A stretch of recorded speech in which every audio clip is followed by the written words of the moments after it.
And how did you when you started your freelance thing, how did you find, I mean, to get your clients or to get projects, I that mean, the like way. there is a website actually regularly used to follow, which is Immunify.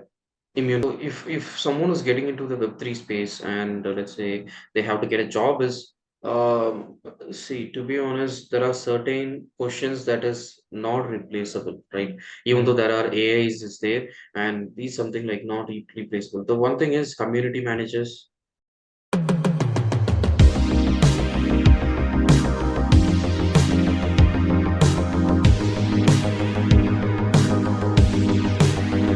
So, welcome everyone to the Web3 podcast. Here we meet every week with experts from the Web3 industry and try to understand the industry from their perspective. So, today we have with us founder of David Protocol, which is an NFT insurance startup, and we have with us Mr.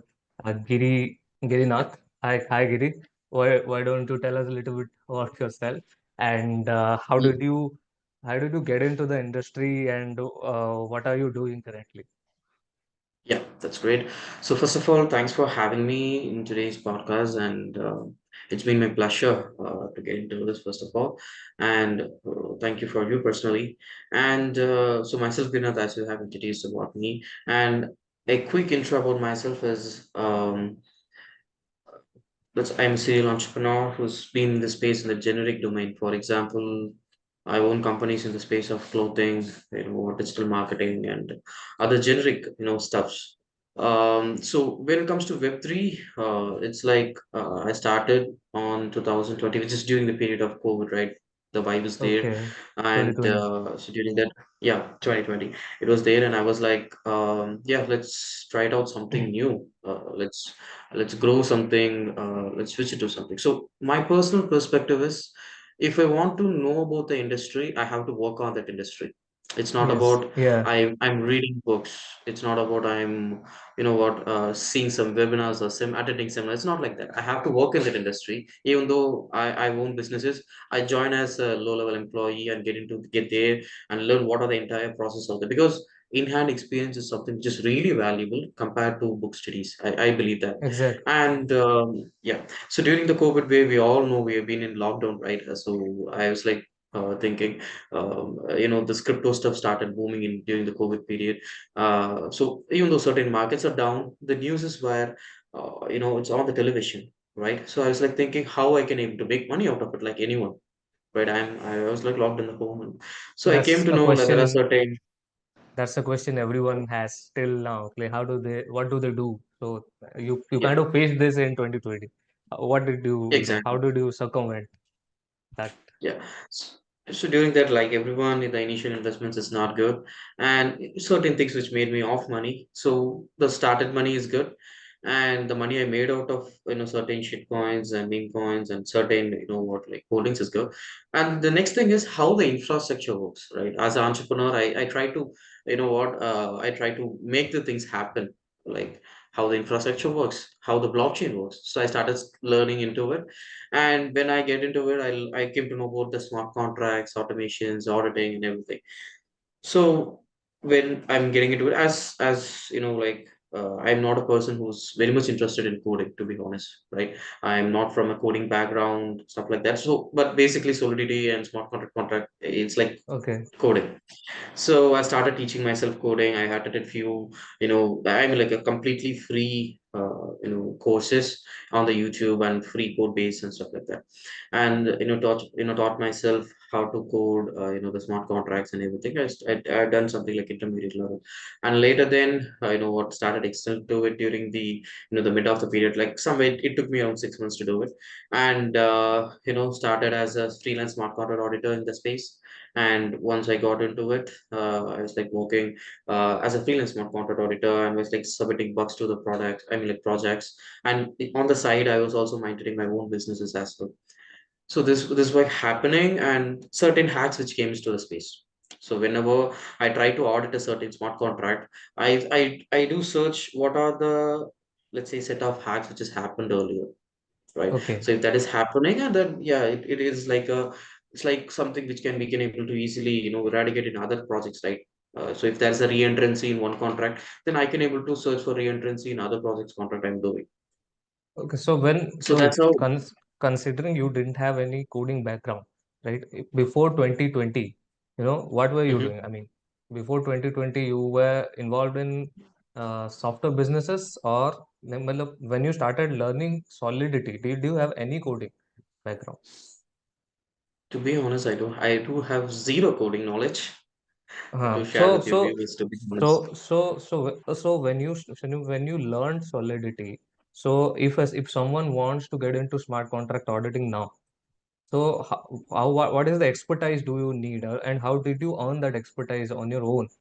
So that's a pretty tricky process, right? Everybody, the courses and everything is out and open, but to actually get into the groove, right? It's Mm-hmm, what is the mm-hmm. secret sauce? If something worked for one person, there is a higher chance that it work for others as well, right? So for me, as a person who has zero knowledge in Solidity, I used to follow certain YouTube channels. For example, the guy who owns the name Julian. He has a good course on crash course on Solidity and smart contracts. And there's a name a guy Dave Collins. He's also having a YouTube channel. And free code camp. I still remember. Hmm. There is like a 4 to 7 hours tutorial, Yeah, right? yeah. One is based on That was Java and by one is based on Python. Yeah, yeah, it's yeah. like a huge Patrick thing, but Collins. if you, yeah, Patrick Collins, yeah. Patrick Collins. So what happens is that's like a huge thing, but if you break it down every single day and trying to make it out, let's say there is a different parts. Let's say you have to work with oracles, smart contracts, the front and back end, how you have to work with the hard hat, truffles and something like that. But the thing is, yeah, take one thing and master in it. It's not like you learn everything and you doesn't understand none of that. Instead, you take hard hat and solidity and try to make something out of it, right? So it's Hmm. like you are learning one thing and mastering it and then switching to something else. So for So auditing, you have to know the entire basics, like what are the attacks, what are the things, what are the protocols, how the governance works, how the DAO works, and everything, right? So you have to learn about it and you have to master it. So that's why, even though I haven't developed any smart contract directly, I mean, like, what, like developing a smart contract from the raw is been a tough job, right? But I have audited the smart contract because I know how the contracts works, exactly where the hacker will get into it, right? So hmm. that's the basic thing, and that's how I started my Web3 journey. What And later, led, if I can ask, what led Mhm, you to go into mhm. smart contract auditing in particular? You just said that you have to choose one thing and go really deep into it, right? So, what was your story?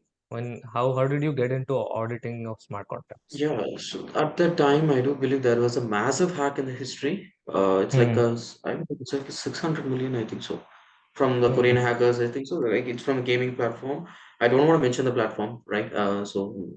Right, but the thing is, right, during that time it was massive, and there are certain that there is like a concept known as flash loan which came to the scene, right? people Hmm. are Yes. people who doesn't have the fund, they just flash loan the fund and they'll try to manipulate the contract. Is something which is really astonishing to me, and that's how I made it out, which means like I Okay. first studied about the previous hacks, and one of the major hack, which I don't want to mention here, to be honest. And so that hack inspired me, that hacker who literally used a flash loans to execute it.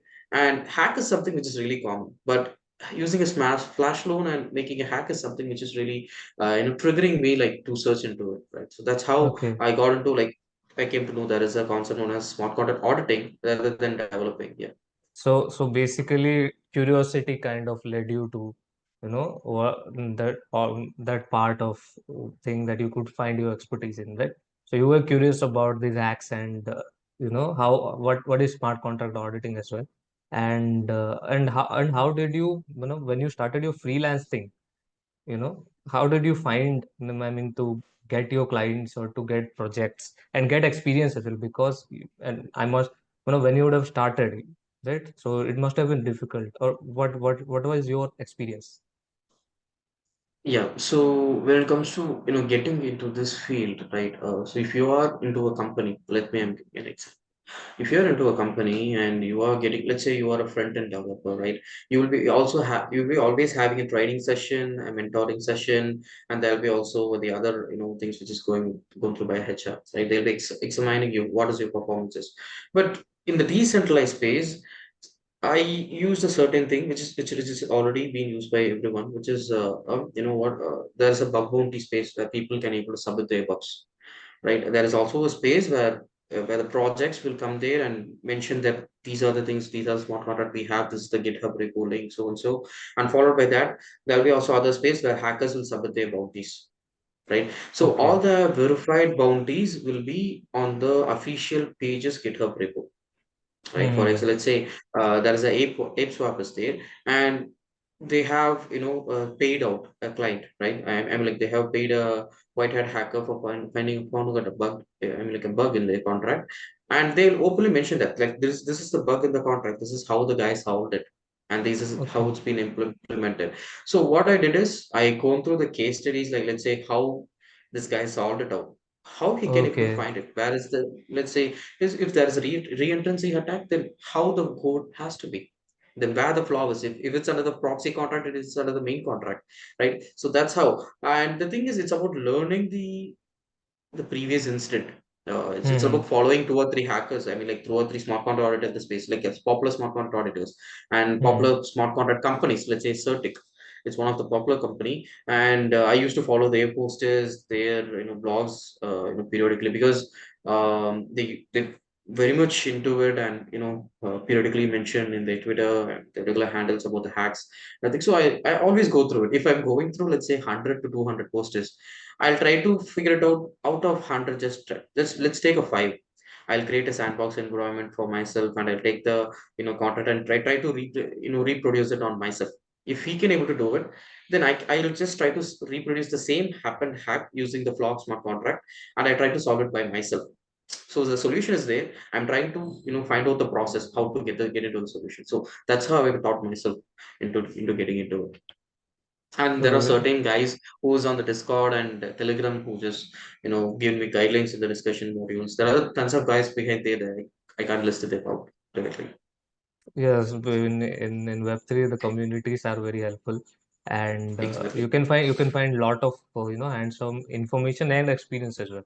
From finding the Exactly. right sources of information, right? And that is the biggest benefit of Web3, the decentralized nature of it. There are many data points, and Exactly.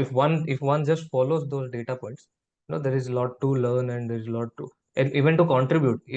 This is just like open source, and but everything is open for everyone to experiment, Everyone. and even getting your projects also, you can also visit the GitHub repos, right, of the projects, and you can find your Mhm. own work, right? Am I right? That I is mean, the like way. there is a website actually, like regularly used to follow, which is Immunify actually. Okay. Right? So that website, they usually projects used to post their Hmm. their requirements, like these are the things we have, and we need people to find the bug out of it, and we'll pay Hmm. you $500,000 million for it. That So, regularly happen. Like there are multiple bug bounty platforms, but Immunify is hmm. something which is really Hmm. responsive. At the same time, there's like a timely response from the projects. If we found whether it's approved or not, the projects will get into it and respond to it immediately, right? That Okay. likewise. So that's a very helpful resource for anyone who is trying to start out into the Web3 industry. Do you believe that stock smart contract auditing is one of the a good area to start with if you are a beginner in the market, a beginner in the No, industry? Mm-hmm. So no, what would you suggest for see, someone? Some areas for people to focus on. specifically on which side you are asking, whether it's an investment or it's a job or it's a No, no, business or it's something like that. I would focus on people who are getting for job. Job, yeah.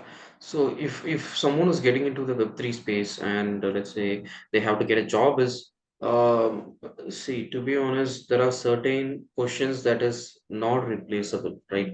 Even though Hmm. there are AIs is there, and these something like not replaceable. The one thing is community managers, right?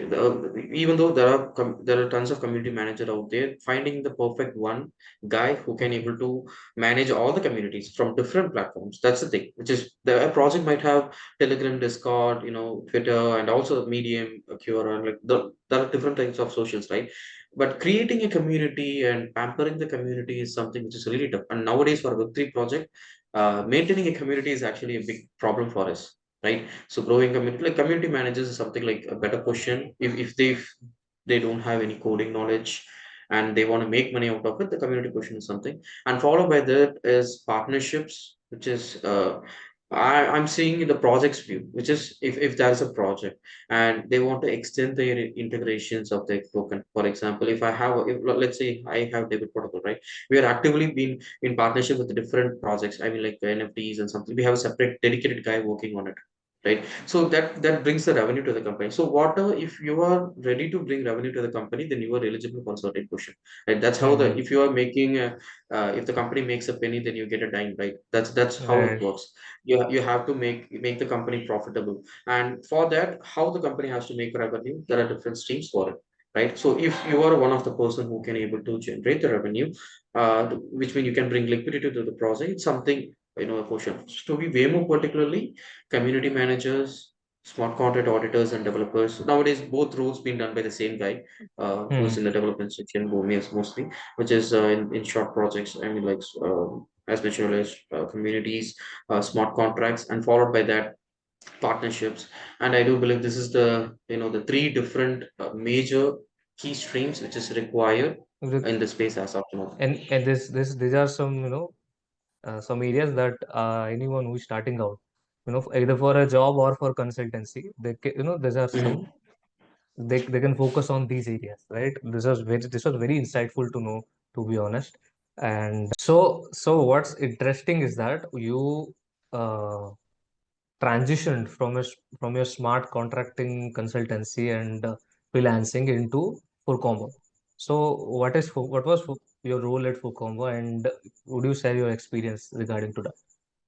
Yeah, so when through Immunify, I came to know about the full combo. They mentioned their project there for auditing and stuff like that, and through that, I got into the platform, and so there is like open position for it for fund managers. I mean, like especially they are creating a platform where people can able to list out their independent funds and let the users can able to invest on it.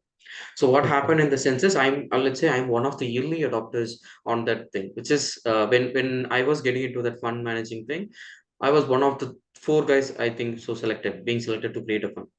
Out of Okay. I do believe like there's like 50, 60 applications I think so, and Mhm. so I was like one of the four guys who's getting sitting selected for to open their own fund in the platform. So I opened the fund in the name of Root Protocol, and so it's just a simple fund which holds and hedges the position against the growth. And as there is a limited feature on it, which means you can't get into any meme coins, literally that's like a safe protocol in it. You can swap crypto assets only for the limited list. And what things I've been there, that's it's like been a really good project. What they did is they integrate flash loan, which is without coding knowledge you can able to arrange the block and execute flash loan. That's what Furucom was Uh, doing in the okay. basic sense. So so So the, they so got please so go so please what go. what was your role? I mean, were you involved in sourcing, or were you involved in the coding of the smart contracts at the? I have been involved in fund managing actually, Okay, so managing the okay. fund. Okay, because I thought maybe the fund was managed through smart contracts. So you kind of selected which projects to involve and invest in, based on based on some criteria. How that used to work. So you were asking about so basically you were asking about how what are the criteria that I have before investing in a project. Yeah, yeah. In that, how what did For full a combo combo. had?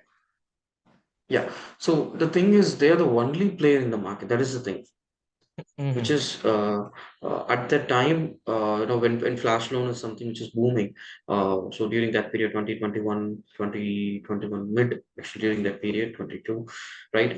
So during these 2 years, flash loan is something which is really booming, right? If you want to implement a flash loan, then you have to know what is solidity is, you have to know how to write a smart contract, and you have to list everything, and you have to execute it on the back end, right? You can't do it just like drag and drop feature, right? Mm-hmm. So what Furucom specifically come up with a unique selling point is they have the all those backend stuff. What the user can able, if someone wants to make a flash loan, they, let's say they want to do a depth swap, right? It's basically just by dropping, rearranging some few blocks. They have a drag and drop facility. So just by rearranging few blocks, they can able to execute the flash loan. They do not have to code. They don't have to connect to any APIs, Infura, stuff like that. So that's something. It's like a only kind of thing. So later there are different similar projects got executed in the market. But the thing is, at the time, the unique and potential The viability is something I saw. user interface that they built, which they Yeah, made it easy for the users to avail flashless. flash Why don't loans you and why don't you why so mhm. what was the use of fund management here? Yeah. So as mentioned there, like what, during the platform has got a lot of users, right? And the thing is, the platform has got users, but the amount of flash loan being executed is low, Okay. right? So let's say the platform is getting 3,000 users, right? And the amount of flash loan executed is numbers is low, and they opened an initial thing which is fund management, which is Okay. people can able to With independently. the, For example, let's say you go ahead. Yeah. What is it? with the idle funds of the users. Yeah. Yeah, But idle funds of the okay. users. That flash loans is basically a debt arrangement, right? Yeah, So but the thing is, please go ahead. Please go ahead. and so the arrangement is such that some people will take some debt and some people may have some funds with against which they can take some flash loans, right? No, no, the basic concept of flash loan is something like you don't have access to, for example, I don't have access to $1 million. I'm seeing a market opportunity in the, let's say, Uniswap is having Bitcoin at, let's say, $50,000, and there is like another, swapping platform which has a Bitcoin at $51,000. That's $1,000 arbitrage is there. If I buy, let's say, 100 bitcoins from Uniswap and selling it to the other platform, I make $1,000 each bitcoin. So let's say 100 into 1,000, it's like $100,000, right? So if I want to make that transaction happen, I must own 100 bitcoins worth of assets. In this case, more than a $5 million, right? So I Hmm. don't have that asset. What I'm doing is, I'm just explaining you the concept of flash loan. What I'm doing is, there is another platform which provides flash loan. In this case, Hmm. Aave.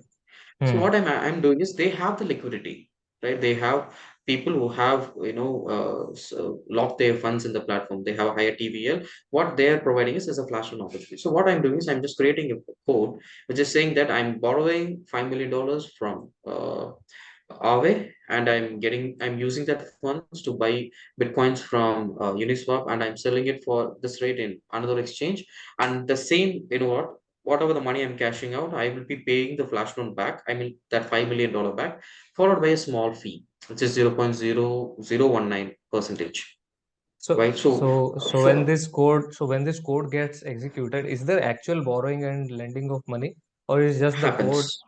Okay. No, actual So borrowing where happens. so Aave is kind of borrowing the money.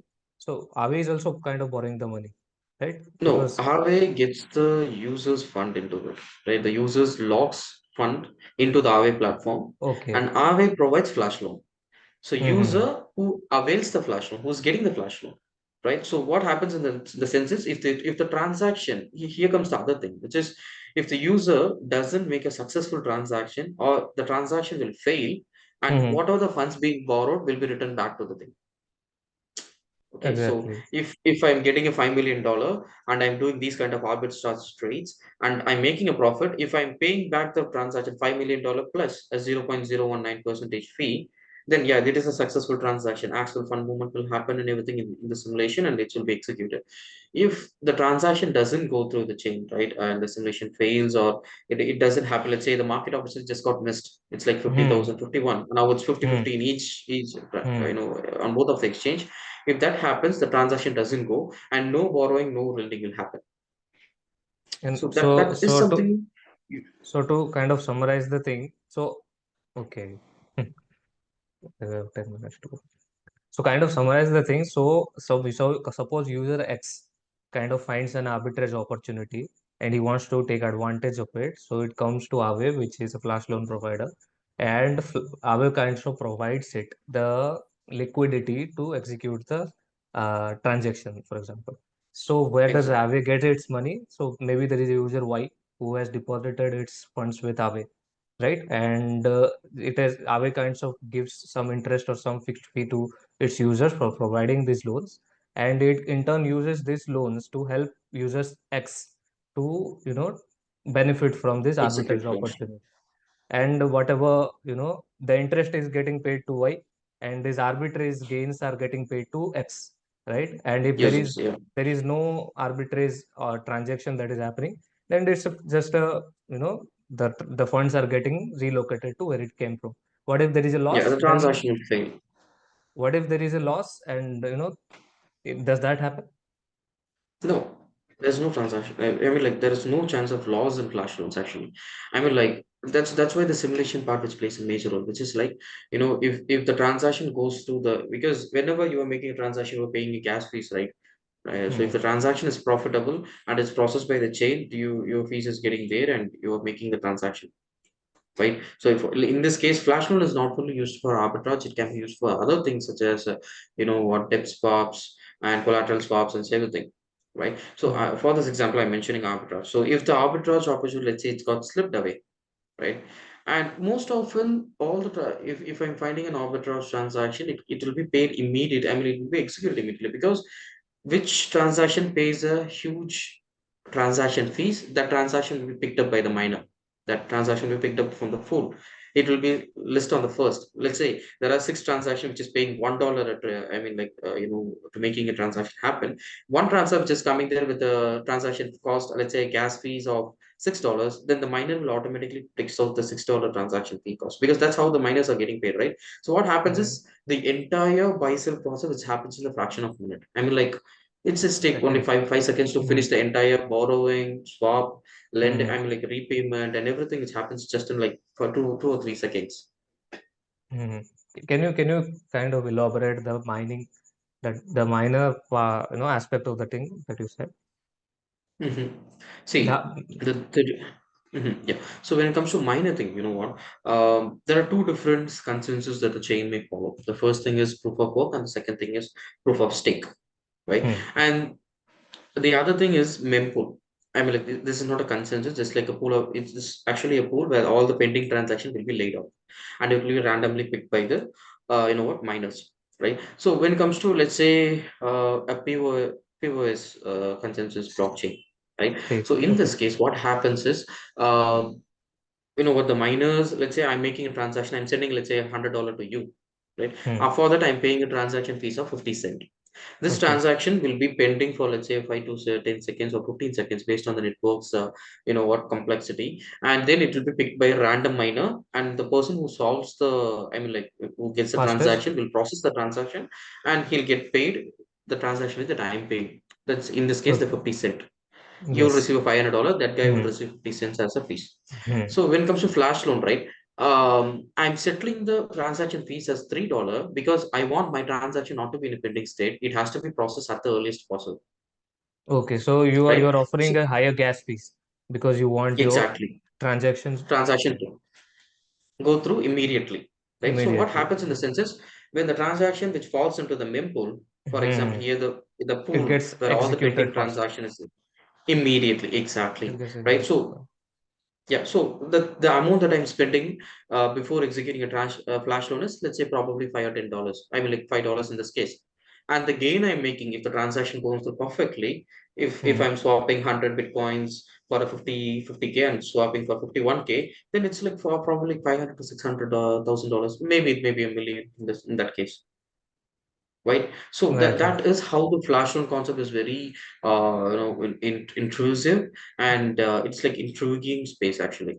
Actually, I have read about flash loans a lot of times, but this is the most clarifying way I have understood it, and also the economics of it, how it works, and it can only be, explained by someone who has worked this deep in the industry, right?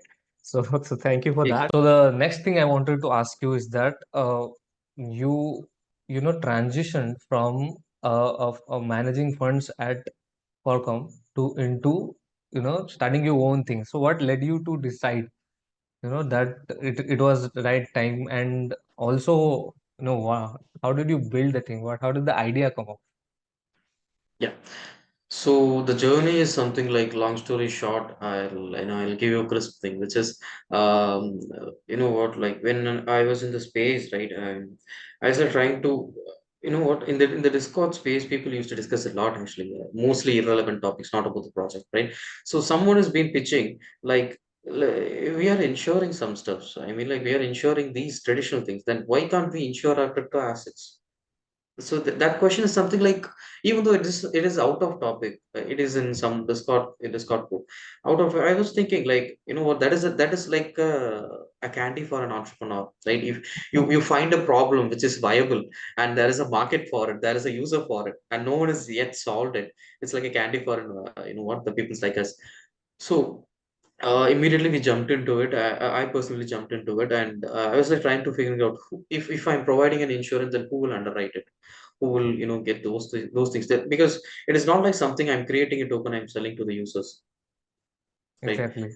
uh, it is my voice and my, you know what, my. No, there is no lag. There is no lag. It's Okay, that's good. Yeah. Yeah.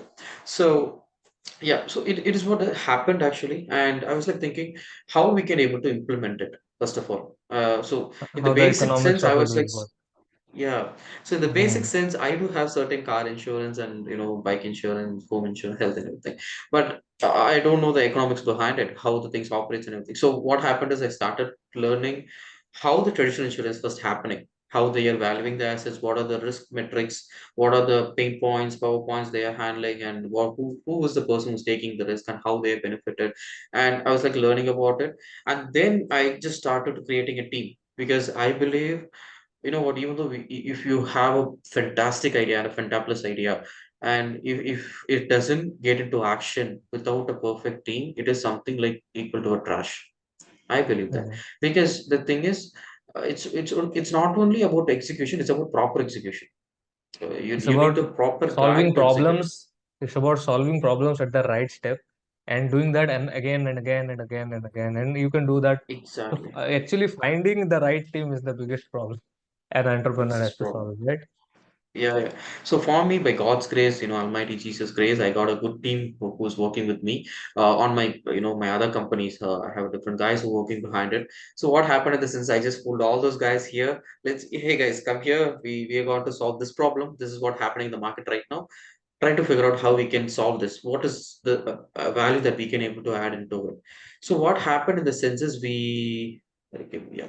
So what happened in the sense is we actually got into it, and we done an initial R&D, just how the things can be implemented. What is the different kind of assets into it? Because as I was into the field, I know that Hmm. up to my knowledge, it's like the only thing is crypto, NFT, smart contracts, Oracle, so on, so on. So, but the thing is, it is beyond that. It's about not only the Web3 space, it's not only about the blockchain, it's about the Web3 entire space, right? There is like Any a any asset that you wallets. can think of, it can be insured. There are risks to it there, and considering your experience with smart contract auditing, and earlier in your Yeah. career, so you had a good understanding about the risks that everyone is facing. So the biggest challenge for And you the was to understand how to design the economics of it so that these risks can be insured, and right? the major challenge behind this, It's about like every asset is unique. That is the major challenge. You know what? One contract will have a different. It's kind of inflationary, and other token is deflationary token. If a user who's holding an inflationary token for let's say buy tax and sell tax, then I have to use a different strategy to assess it, right, to create a risk profile for it. If the token is in a deflationary token, then I have to use a different strategy to underwrite it. I mean like to assess it, right? The problem is it's about the variety of assets. So it's not about only the assets, the risk which is allocated to it. It's about the variety. There's like a list of variety. There's like when it comes to NFT, there's like a fraction NFT, single holder NFTs, and it's like a collectibles arts. When it comes to metaverse, there's like different subcategories. The problem is I can't leave one particular set of users just because they are holding that asset. So I have to cover all the users, Well, all the assets, and every single one. So initial stage, that is the major challenge that we are faced actually, categorizing the market, segmenting the market. It is something the segmenting major the challenge market. we faced. Yeah, we have to segment it perfectly, right? So segmenting is something which is the major challenge we faced perfectly. And what happened the since later we got into certain teams. We got as of now, my core team which has 4 to 5 members. So other than me, there are 4 members who is working on the back end. One person named as Oliver, who's already has experience in Aptos blockchain. He's been an NFT moderator, community builder, and every the major positive things. And I have other guy whose name is Jennifer. He's a legal expert for me, and we have also other guy and who's like handling all the partnerships and related activities. So the thing is, first thing is segmenting, and second, once we segmented the market, once we segmented the asset class, we started segmenting how we can. I mean, like we started finding out how we can able to underwrite those assets. So what are the metrics we are following? So during our beta stage, we used to have only, I mean, like 50, I mean, like 50 to 60 metrics. So whenever an Okay. asset is coming, we used to have these 60 checkpoints. Like it is there, it just gives a check, give it a check, give it a check. If it falls under this score, then give it set a premium as this. It falls under this score, and like based on the risk, we'll set a premium, right? So what happened is throughout the process, we have to settle certain claims, all right? So for every insurance firm, settling is something really a better thing, which is Settling you're getting, yeah, yeah, the you're claims, managing getting the 100. claims, and also what do you say? Kind of analyzing the claims, you and also judging them against those parameters. That's like a hectic thing, right? And also there is a huge chance that it may be defrauded. I mean, like people can able to create fake, lost and stuff like that, and it's difficult to make sure Mm. that the on-chain data are good and on-chain metrics are up to the point. And so Mhm. during our initial pilot and beta, we learned a lot during the two years, and So by I can see you faced a lot of challenges, during the development phases of it because for someone listening, it's just too much to grab your head into because there was segmenting each token and understanding its risks and its underwriting parameters, then also how to underwrite those assets. So, if you see, every token has its own, as you mentioned, its own features, its own risk. So, creating a standard procedure for it, a set of parameters for them, and then it's a tough job. finding the how to underwrite those things, right? And then the biggest problem was finding wrong claims, Yeah. identifying whether the claims are genuine or not, right? A- and then settling is important, but assessing those claims is a big, uh, because insurance companies spend a lot on just you know identifying right Just to claims. assess it, yeah. And the thing is, Mm. like, you know what, we used to follow a concept known as 24 hours client settlement. That's how we promoted the product. Okay. So, if you have something, and if you feel you just got lost, and you have a valid data, and just submit it to us within 24 hours, we pay you the claim. That's the thing. That's the major pitch point that Major we pitch selling to our selling clients. point. Yeah. So we pitch to our clients that, yeah. So the thing is like during the idealization stage, I thought I was the only guy who got that idea, but when it has been implemented, Mm. in the beta and pilot, there's like two competitors already started into the market. And the thing Okay. is, and again, after the beta, we restructure the product entirely, and we are, I do believe we are, by the grace of God, standing in the first in the market. Because the thing is, let's say our competitor, let's say Avatar or GG, it's actually Asia-based company. They are insuring only the certain classes of cryptos and NFTs, and they are not providing insurance for smart contract or oracles. And Okay. other a major giant of insurance is Nexus Mutual in decentralized space. They are insuring cryptos, bridges, and everything, but they are not providing insurance for NFTs and smart contracts. So every single guy out there is missing something. Yeah, So because what we did is, so what? as you mentioned, it's a pain point, right? As you mentioned, every asset has its own peculiar things, and they are it's covering all the assets is a big task in itself. Exactly. So what So we for did you, is it like, kinds of works as a moat. For you, it kinds of work as a major moat for more your for me. startup because yeah, Yeah, then later what we did is we expanded to 184 metrics. So first we used to 50, and then we 15 from expanded 50. it to, I mean, And all 50, and then we, and sorry, okay. And it all kind of works on a contract basis, or like each token is analyzed, individually, or when individually you it will be list. analyzed. Okay. It will be individually analyzed. Because the thing is like, what, the crypto space is something which is a high risk reward game, and Hmm. especially ensuring is like the as such the low set climb rate is there, the company is profitable, right? So to make the company profitable, we have to make sure that we are ensuring the assets which has certain risk factor. Yeah, risk is into it, but the problem is how much we are getting into it. That is the thing. So that's why we increase the, the search metrics, I mean like the assess risk profiling metrics from 50, which is 50, to 184 metrics.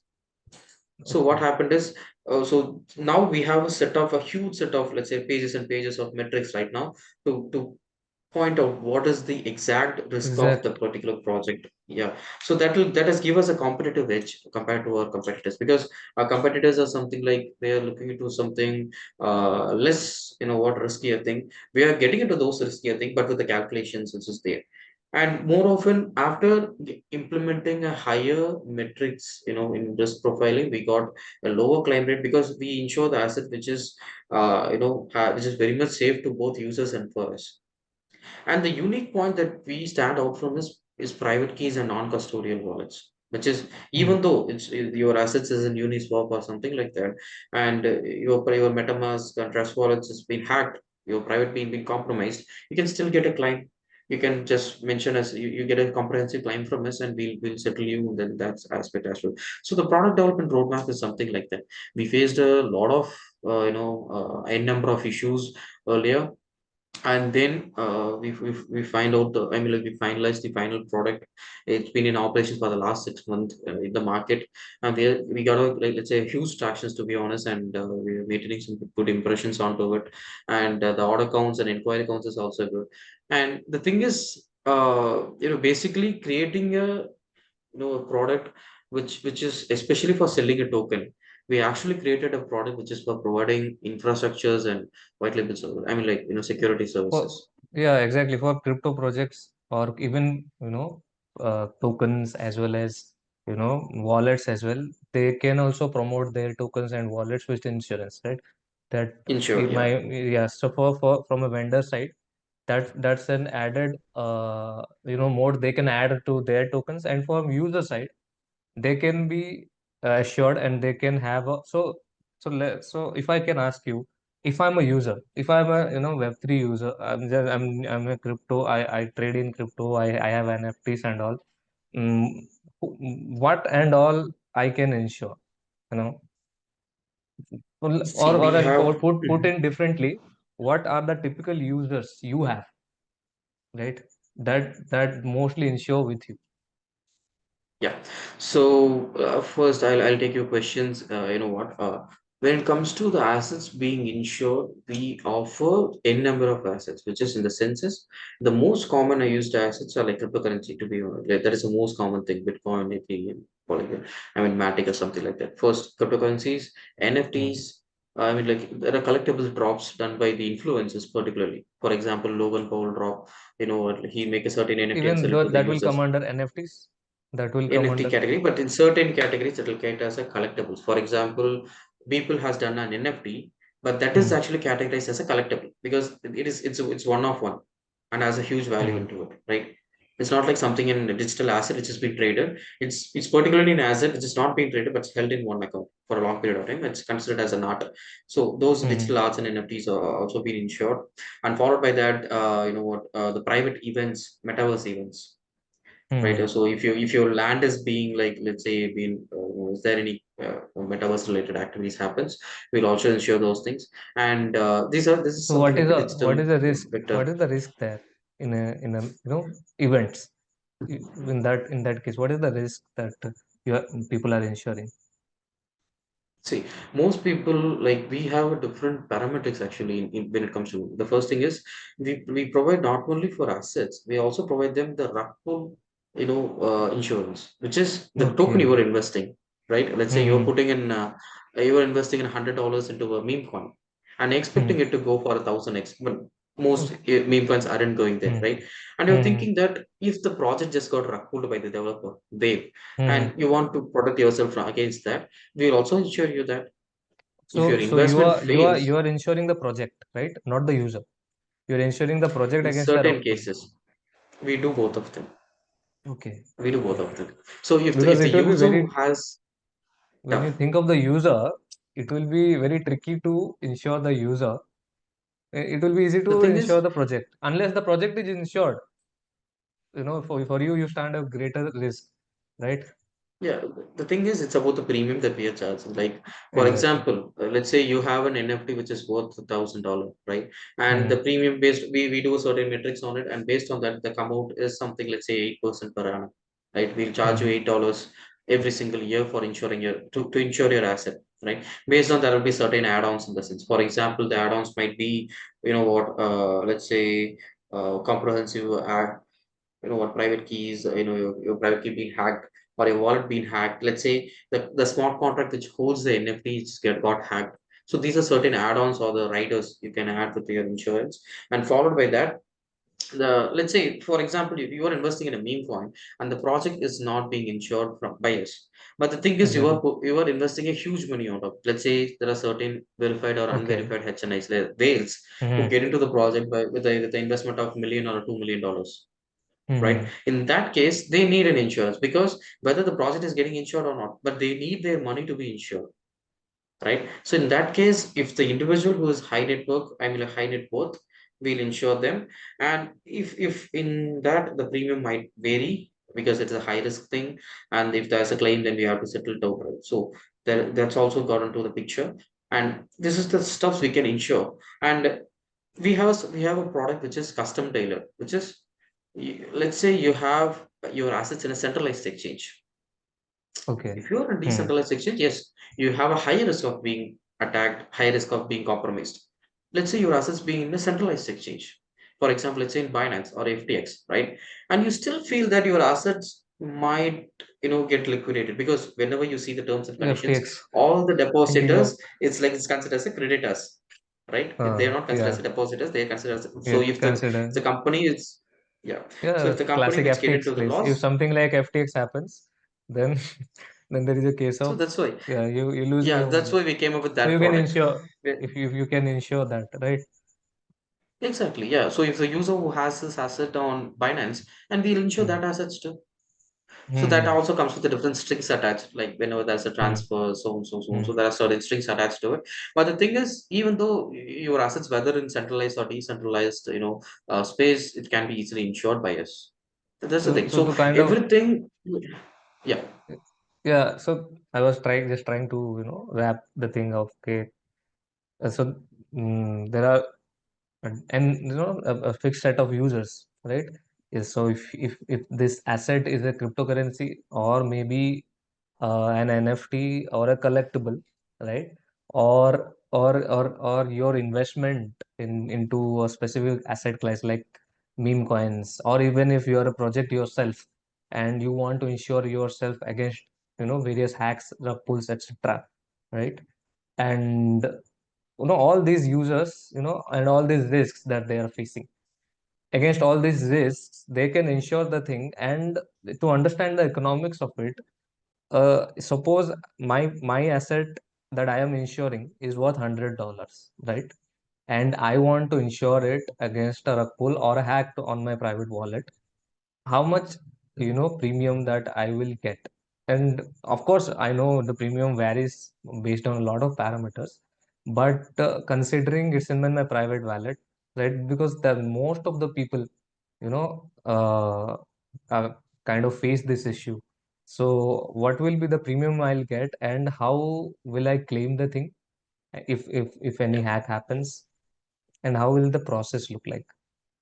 Yeah. So now the process will starts like something like based on the provided scenario. Let's say your assets have been in your private wallet and you have NFTs worth of $100, right? I mean, the assets worth of $100. So in this case, you have to visit the website. Let me share my screen if that is the case. So what happens in the sense is you have to visit the website first. So if you want to make your Yeah, assets, let me let me let me help you. So yeah, sorry. enable.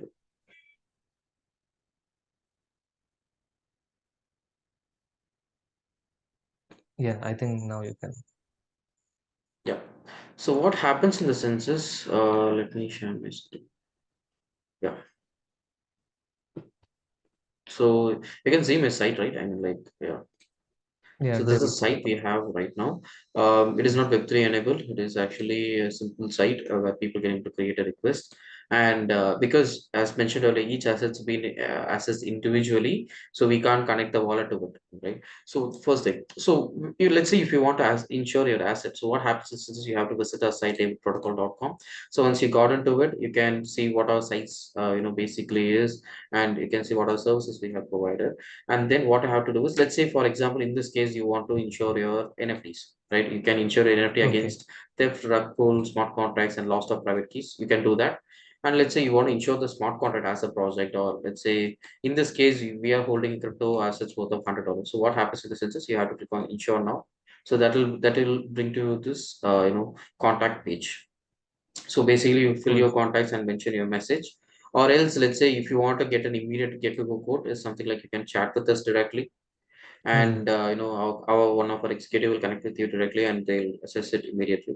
Or else, there are certain other aspects, which is you can directly request a code from the pages forms. So you can request a code. So what happens in the census? We'll follow you on the mail, Hmm. and all the transactions and communications will be on the mail. And what happens is, once everything's get to go, you'll be making a payment, and we'll be minting you an NFT. And all this, Okay. analyzing this insurance against those parameters is done individually by the team, right? And Yeah, based exactly. upon that, you will get a quote, based upon that, risk assessment of the Yeah. asset that you are trying to insure. Yeah, so once it's been completed, NFT will be insured. I mean, like minted, mentioning like this asset's been insured, and like for this wallet, and this the time period and everything will be mentioned. And once it's there, it's there. And during the period of insurance, let's say you have faced a hack. Okay, so what happens in the sense is, right now our claims portal is not been directly opened here, but in future we'll be adding a portal known as claims here, to make Hmm. every public to make a claim.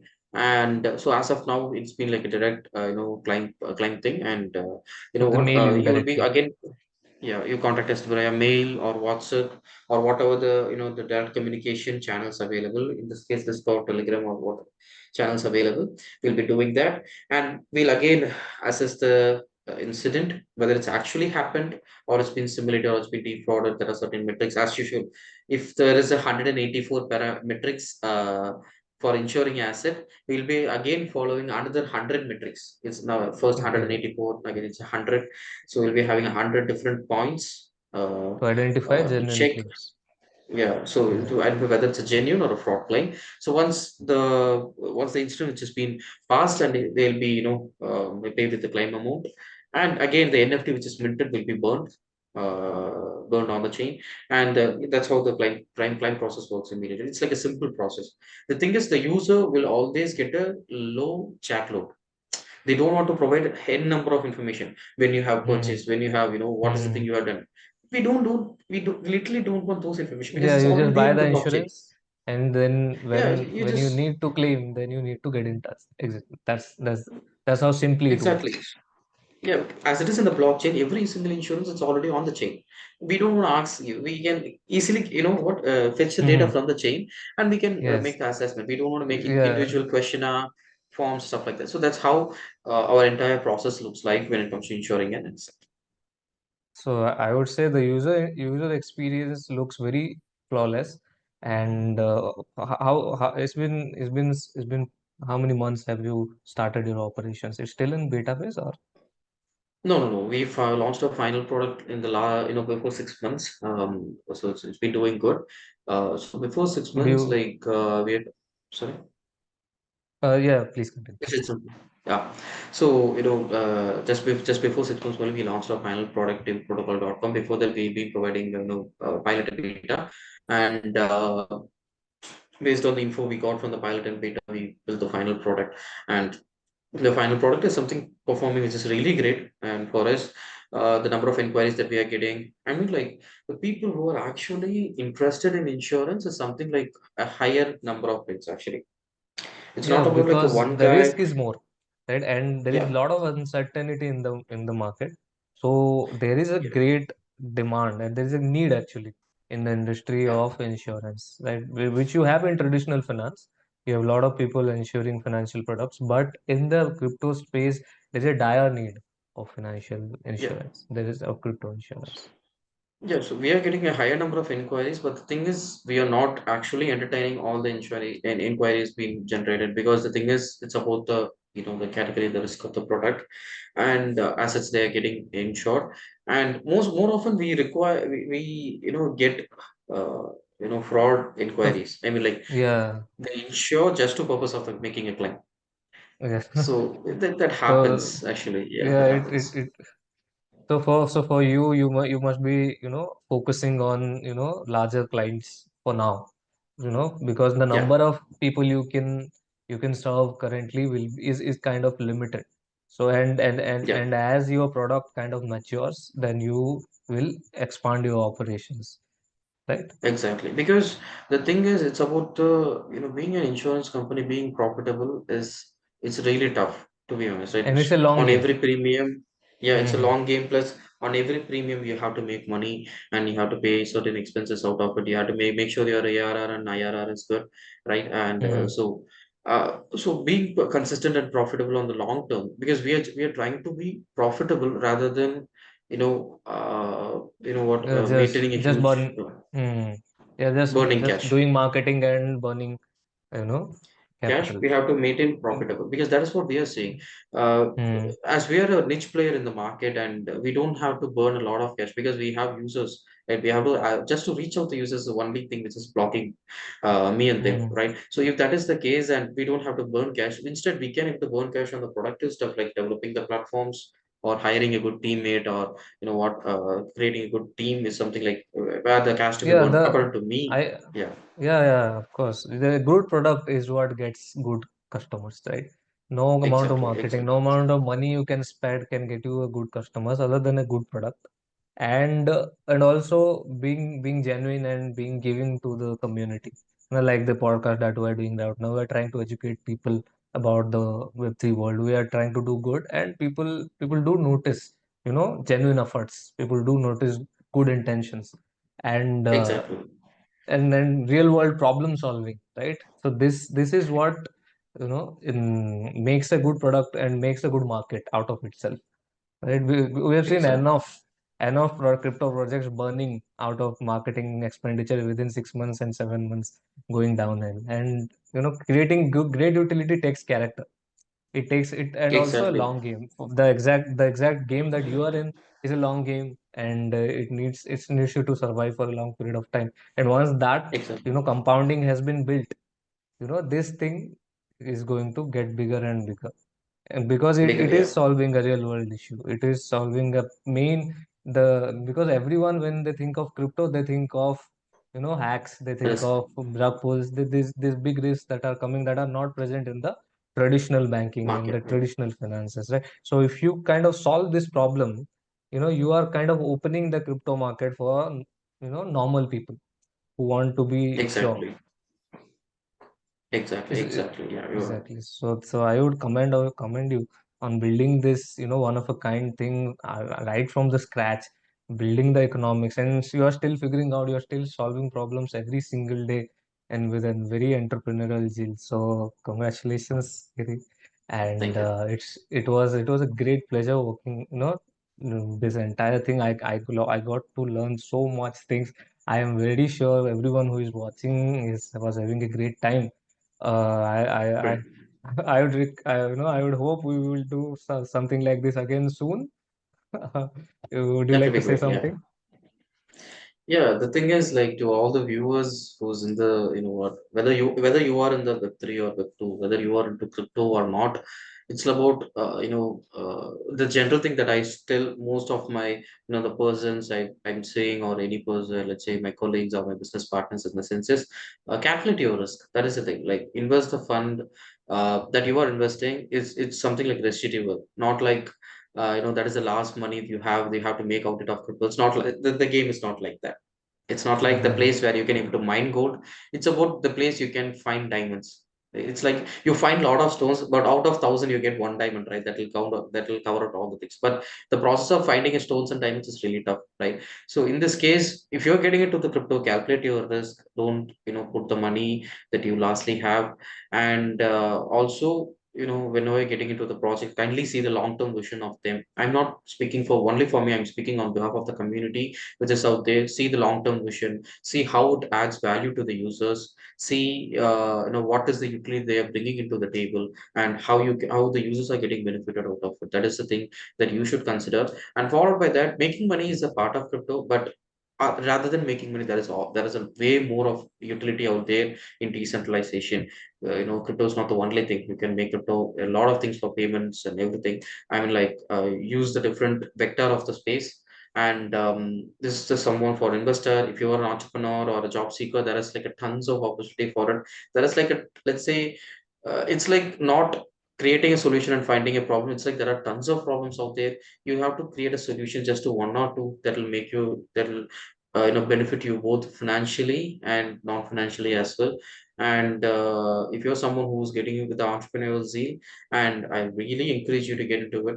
The process is really tough, to be honest. And the way it's tougher, the way the problem is tougher, the whatever you are making, solving that problem is really higher. That will give you like a good amount of money in the financial path. But the process is really tough, as I faced for the last 3 years to make it out, right? And so if you have any questions, kindly to comment. My team will get into it. I'll ask your page admin, Mr. Shankar Kumar, to share my contacts in the description. If you have any questions, Absolutely. do me a direct email, and I will also be engaged. If it's possible, in future we'll also get into another podcast with this wonderful host, and he's like a way more enthusiastic guy.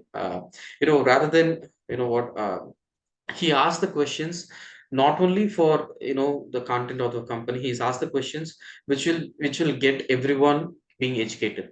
It's not about you want to educate Exactly. about Web3. It's about you ask questions. It's about how, it's not only about how you ask questions, about what you are asking. He's not asking something which is irrelevant. He's asking the questions which makes someone who's not into the Web3 space can able to understand the space actually easily, right? So if time, if God is willing, and what, we'll do another Okay. podcast which will be educating to our users. And thank you, Yeah. Sankalp, for Fingers having crossed. me today's session. It's like Our you know what, pleasure. it's my pleasure to be here. And like, the time is really great. I had a really encouraging, and let's say, your words are really good. And you know what uh, The let's pleasure is keep in all us. touch. We all had a very great time. I mean, the learning curve over the last 1 hour has been really great, and the exciting stuff that you have been building. I am sure everyone who is watching this has so much to unravel. I would like to thank you from the bottom of my heart, from all our viewers, for sharing such detailed nuggets and about what you do and from the crypto industry. So thank you for that. And thank you everyone who is watching this. Let's keep learning, let's keep educating ourselves, keep moving forward, and let's make this world a better place. And crypto is just a tool to do that. So thank you everyone for being here. Uh, we'll all take a leave. Yeah. Keep watching and stay tuned to the channel for more such podcasts, for more such conversations with curiosity. So thank you.